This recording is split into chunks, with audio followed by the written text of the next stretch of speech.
എന്തല്ല ടീച്ചറെ, സ്കൂൾ എന്തൊക്കെയാ വിശേഷങ്ങൾ? ഒന്നും പറയണ്ട, മാത്സിന്റെ ഉഷ ടീച്ചർ ഇപ്പൊ ഇല്ല. ആ പീരീഡ് ഇപ്പൊ ഞാൻ എടുക്കണം.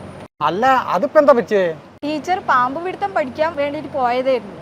ഇപ്പൊ പാമ്പ് കടിച്ചിട്ട് ഹോസ്പിറ്റലിലാ ഉള്ളത്.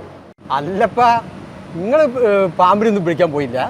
ഉച്ചക്കഞ്ഞി കൊടുക്കേണ്ട ചുമതല എനിക്കാ, അതുകൊണ്ട് ഞാൻ പോയിട്ടില്ല. ഉച്ചക്കഞ്ഞീന്റെ കാര്യം പറയുമ്പോ അല്ല ടീച്ചറെ, എന്തിനാ നിങ്ങൾ ഈ കുട്ടികളെ ഇങ്ങനെ പറ്റിക്കുന്നത്? അതിപ്പോ എന്ത് പറ്റി ഗോപിയേട്ടാ? നിങ്ങൾ ഈ ചിക്കൻ ബിരിയാണി കൊടുക്കുന്നു പറഞ്ഞിട്ടേ അംഗനവാടി പിള്ളേർ വരെ പറ്റിച്ച്. അതിപ്പോ നമ്മള് ടീച്ചർമാർ എന്ത് ചെയ്യാനാ? അല്ല പിന്നെ നിങ്ങളെ സ്കൂളിന്റെ കെട്ടിടമൊക്കെ ഇപ്പൊ എങ്ങനെ ഉണ്ട്? ബാക്കിയൊക്കെ പൊളിഞ്ഞു കിടക്കുകയാണല്ലോ പോ. ഒന്നും പറയണ്ട, പുതിയ കെട്ടിടം ചോരുന്നുണ്ട്.